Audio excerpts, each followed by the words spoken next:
Can you see my screen with the slide? Yep. Okay, great. All right, so then things are just rolling in right now. We're gonna let people start to trickle into the webinar today. And as soon as we get a few extra folks in here, we'll get things started. For those of you just tuning in, we are very excited to host the Department of Labor today for our Lunch and Learn webinar.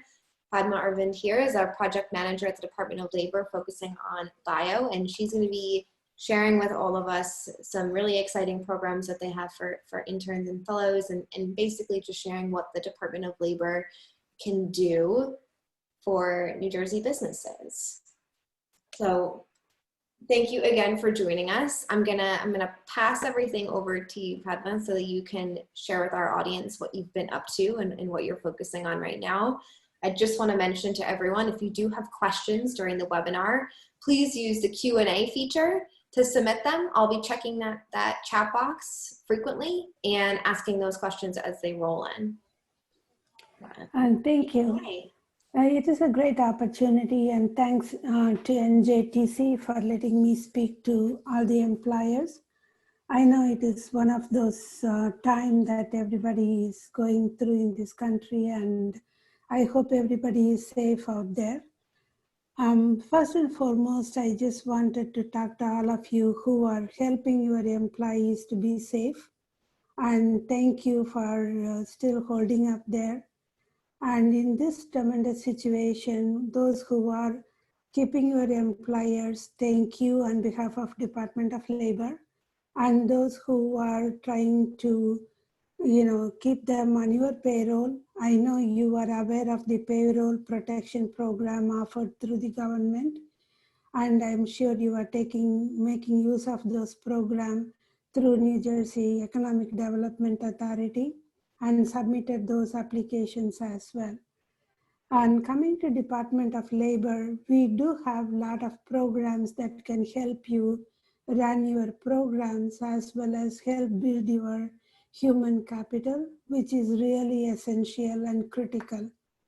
You may not be aware of many of the programs that we offer. When I talked to Poonam a couple of months ago, as well as to Aaron, they looked at me and they said, how come many of us didn't know these programs exist? As you know, the taxpayers' dollars are very conservatively spent, and we hardly spend them on marketing our programs. And that's why this is a great opportunity for us to explain to you what are the programs that are available. I just want to walk you through a couple of programs.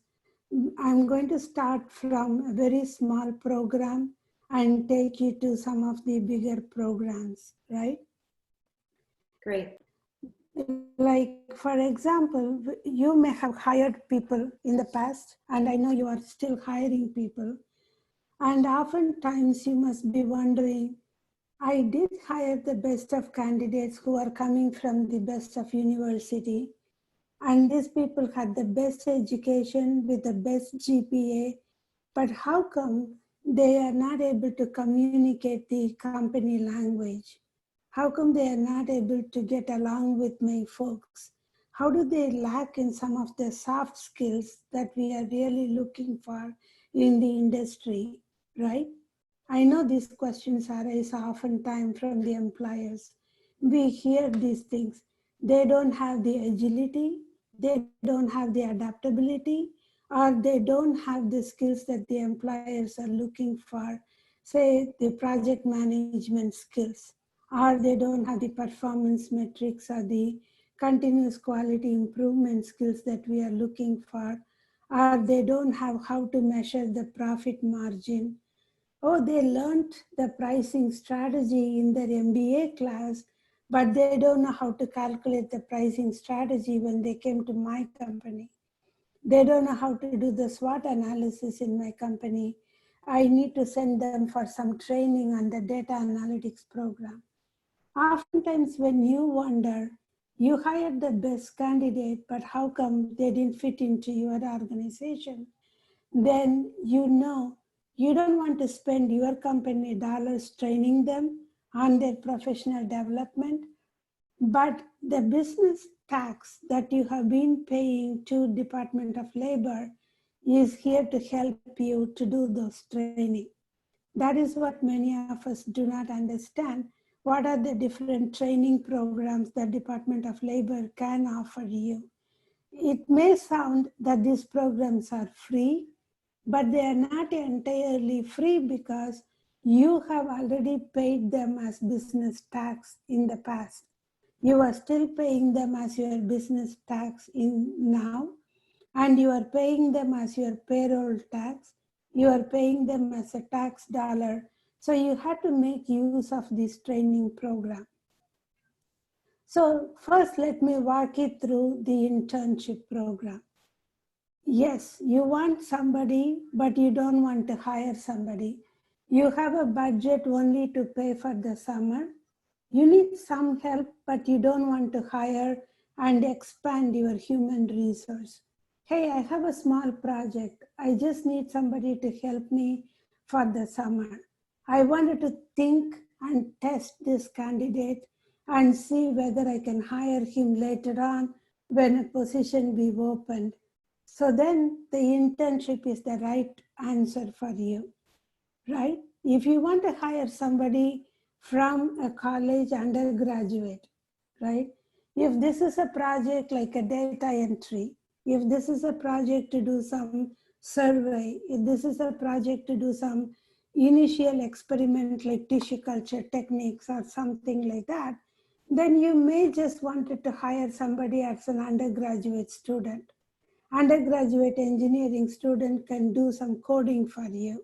They can do some basic experiments for you. Then that kind of a fellowship is a small, simple internship application. Immediately don't think, oh my God, this is a government agency giving me an internship application. Here comes a bureaucracy. I have to fill in pages and pages of an application and just done with it. No. These internship applications are just one-page application. You just need to write the candidate's information, your company federal identification number, when is the project going to start, and who is the supervisor, and that's it. And this internship will pay $3,000 per candidate. That's all it is. If the candidate is going to work with you for the summer, which is 8 weeks program, not more than 8 weeks because this is only a summer internship. So the summer internship fellowship only for the undergraduate or a master level students is just $3,000. It is nothing more than that. So you can fill out a simple 2-page application with the name of the candidate, with the name of your company, and you can submit the application. Then you can hire an intern. Where can they find this application? These applications are usually on the Department of Labor website. The application for the year 2020-21 is not rolled out yet, but it will be announced at the end of April. So as soon as the application is rolled out, I can send the link to NJTC and they can send it out to all the employers. We will share it with everyone and we'll send a specific email to these people. That is a very simple 2-page application, right? So the candidate's information and the company information. But the candidate has to go to one of New Jersey University, or the company has to be in New Jersey because you guys have to pay New Jersey payroll tax or New Jersey tax. So you can get the candidate from outside university, but you need to be in New Jersey. The employer has to be in New Jersey. I have a question that just came in from Melissa asking if the candidates can intern for local government. Does that include this? Yes, they can include. Right now, we are accepting internship application for local government. Like New Jersey state government, internship applications are already open. And we do pay them salary. So the next application is the Innovative Research Fellowship application. The Innovative Research Fellowship application is a little bigger than the internship application. In that, this one pays $65,000 fellowship, right? This can, an employer can apply for a 2-year fellowship program. The year one, we pay $65,000, and year two, we pay $50,000 towards salary. The reason being that you hire a candidate, but we would like you to, develop a liking or an understanding towards this candidate so that you end up covering some of his salary or her salary in year two. So this is for someone who wants to be a postdoctoral fellowship in the particular organization. So this is for candidates who either have a PhD or someone who is expected to complete their PhD within a year or so. So this is not for somebody who has an undergraduate or a postgraduate degree. This is for somebody who is a graduate student or someone who is going to complete their graduation within a year or so. So this is something that you can apply up to $150,000. So this grant is also a very simple application. So you can apply up to $150,000. So you are expected to work with a PhD student or a postdoctoral fellow, which means you need to identify the candidate prior to submitting the application. So you develop a clear action plan with the candidate. So here is a hypothesis that I want to work with the candidate. Here is the timeline. Here is the action plan. It could be, I'm going to create a new test kit. I'm going to create a new model. I'm going to create a new data metrics or whatever that can be. I'm going to do something like a new, or I'm going to do some new analysis, or I'm going to do like a 3D printing model, or whatever that can be. We want the employer to work with the candidate and create an action plan and write down the action plan with a timeline. So we want you to create a SMART objective, which is actionable, time bound for the next 2 years.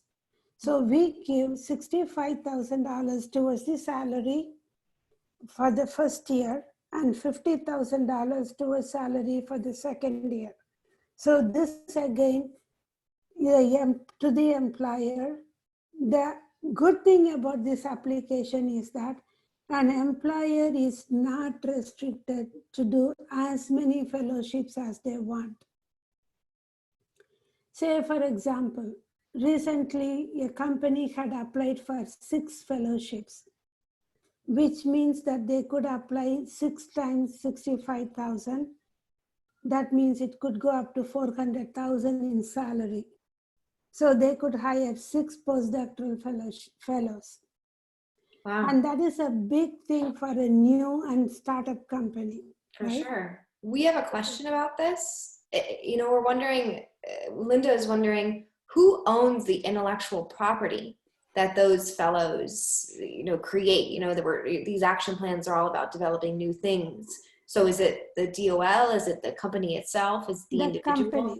The company and the university. So if the company wants to work with the university to share the university lab, and then the company and the university need to discuss about who would own the intellectual property. Okay. DOL has nothing to do with that. Got it. Okay. DOL is only encouraging.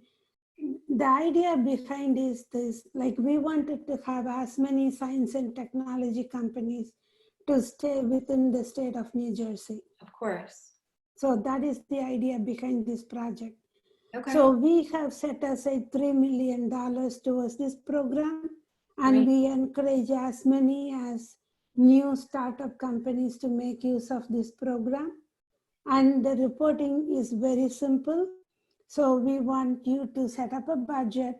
You could ask for travel money if the postdoctoral fellow want to go for a conference or to go to a meeting. But we would like you to say, what is the objective? What is the timeline? What are you going to achieve? What is the hypothesis behind it? And everything. These applications are really very simple, but you just need to understand that someone who is reading the application do not have a science background. So you need to clearly keep that in mind to make the application as simple as possible. Of course. And is the information for this application in this program also on the Department of Labor website? Yes. Great. And if you have any questions, they can always reach out to me. As we discussed, Poonam will be the contact person from NJTC, and they can email Poonam Balani and she will be reaching out to me. Okay? Great. So that is the second and foremost thing that I wanted to talk about. The third product that we have is the incumbent workers, right? This is the employees that you have, the professional development program that I talked about.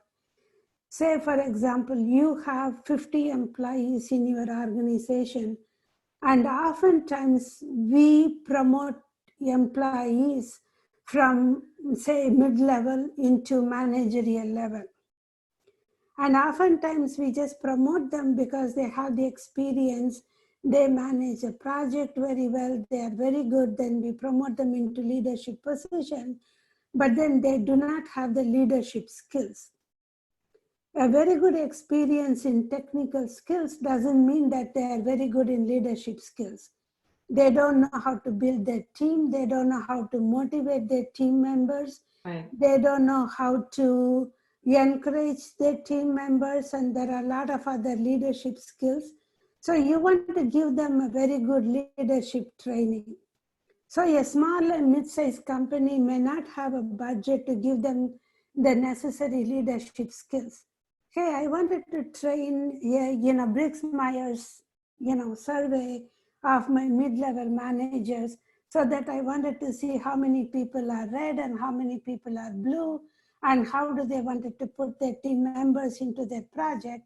You don't know that, right? You don't have a budget, right? You don't have a budget to identify, understand that. Right. What you want to do is that you can have 5 different startups, you can have 10 different mid-sized company.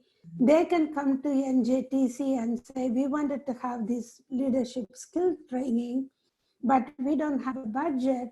But then you can put together a leadership training program for these mid-sized managers.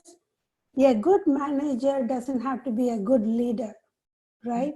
So you wanted to develop a leadership program, then you can come to Department of Labor and say, we train so many managers, we want to train them to become good leaders. Do we have money for this training? Yeah, Department of Labor has money for those training. We provide $25,000 in terms of training per company. But if you wanted to apply as a consortium, like 10 companies together, we pay up to $1 million towards training. Wow, okay, awesome. So the employer need to pay their salary during the training program, which is an in-kind cost share.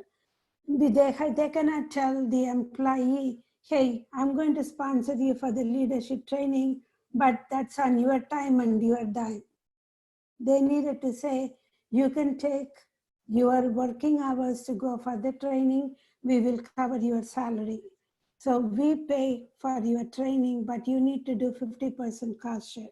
That can be providing the training, salary during the training, that can be doing anything else.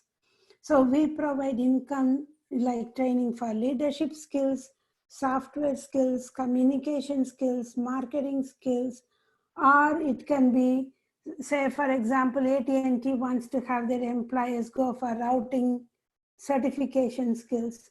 It can be technical skills. It can be suddenly somebody wants to have some training on, coding, some training on, networking skills, or some training on data analytics or something like that. We could definitely do that. Of late, healthcare employees, they want their LPNs to be converted into BSN. We provide training dollars for that, right? That is the next level of training funds that we provide. And then we also have opportunity partnership training. That is something that if you have position that you want to fill, you have vacant positions, then in the vacant positions, you want to hire somebody, say very specific project managers that you want to hire, then we can screen candidates for you and we can train them on specific skill set.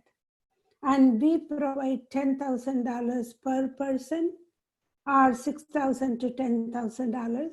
And not only that we train them for you, but we cover up to 50% of their salary, up to $15,000 or $10,000, depending on how much salary you pay.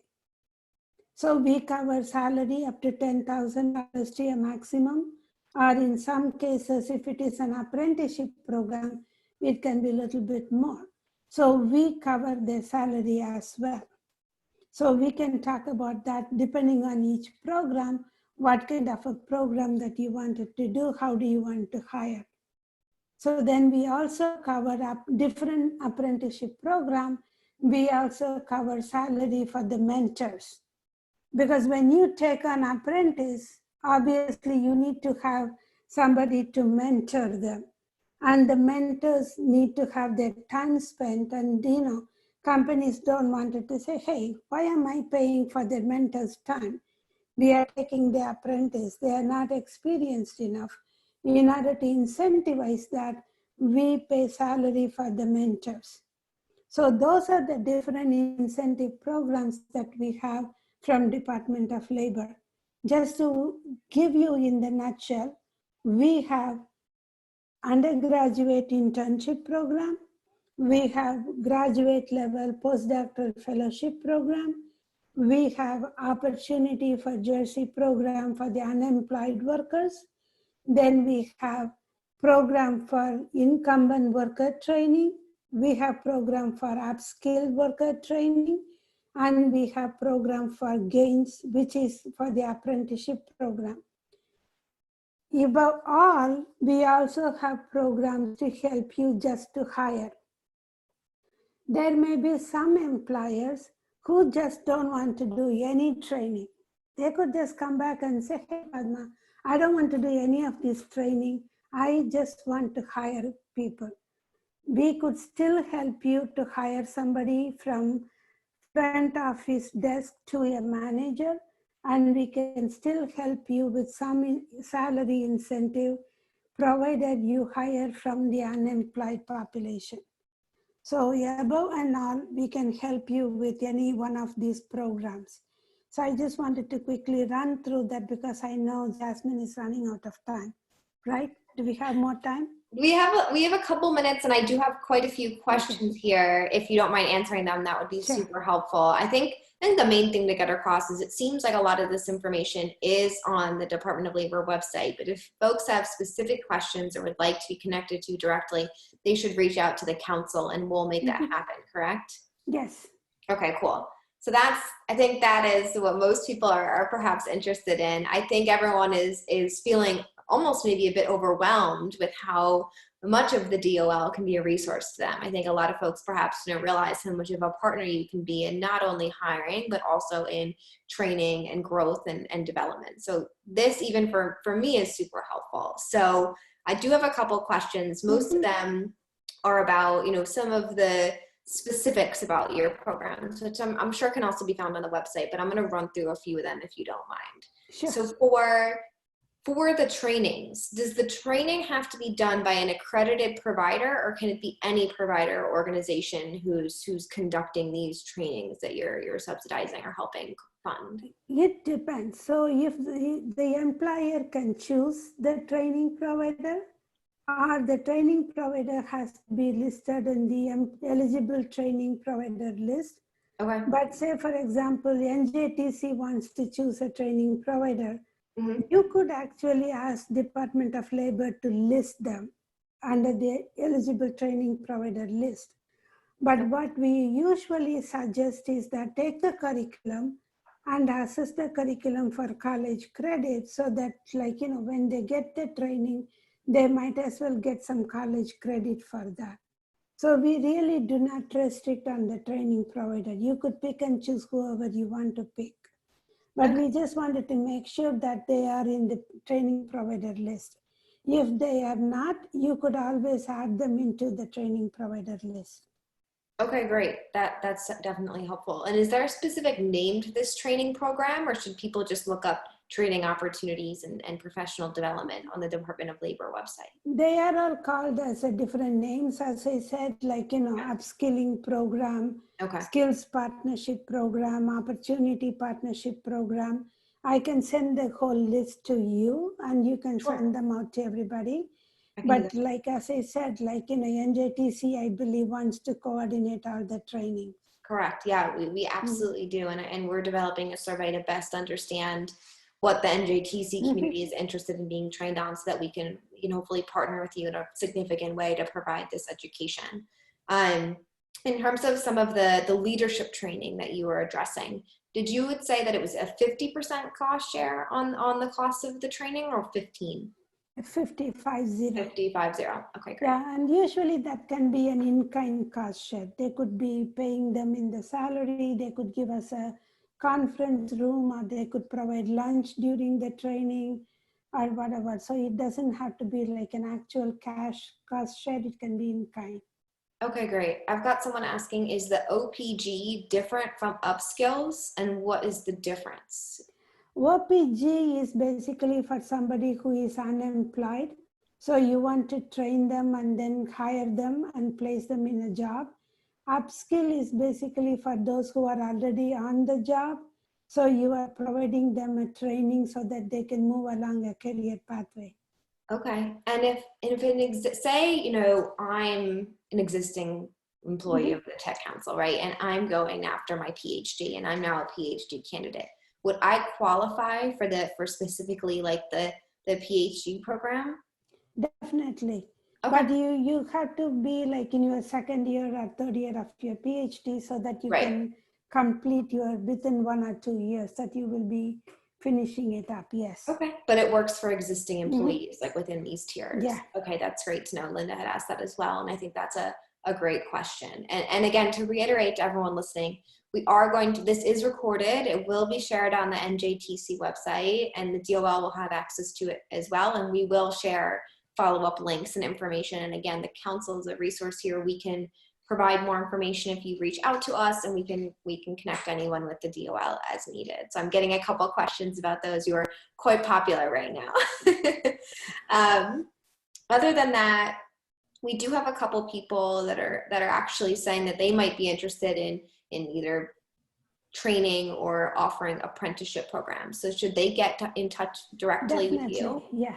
Okay, so Melanie, who just asked that, I will get back to you on that, and we will make something happen here. Definitely, absolutely. Okay, excellent. Well, it sounds like the one question that I have as I listen to all of this, it is your resources for unemployed. I think a lot of folks are trying to see how they can best serve that market and take advantage of hiring folks that have recently been either furloughed or laid off due to what's happening with COVID. With our last 2 minutes here, how do people most take advantage of helping that population and looking for the right kinds of technical interns or technical hires in that group? The best thing is right now we will be offering more and more incentive to hire them. So we will also help screen those candidates. So if somebody has an open position, if they can let us know what position they have, then we can send pre-screened and pre-selected candidates to them. Then they can interview and make use of the OJT contract, which provides the salary incentive for the first 6 months. So we pay half of their salary, I said, up to $10,000. And in some cases for the eligible candidate, we may even cover more salary incentive for them so they can take care of their salary, and then you will be able to get the full support. So they can hire people. The OJT contract also doesn't restrict the number of people you could hire.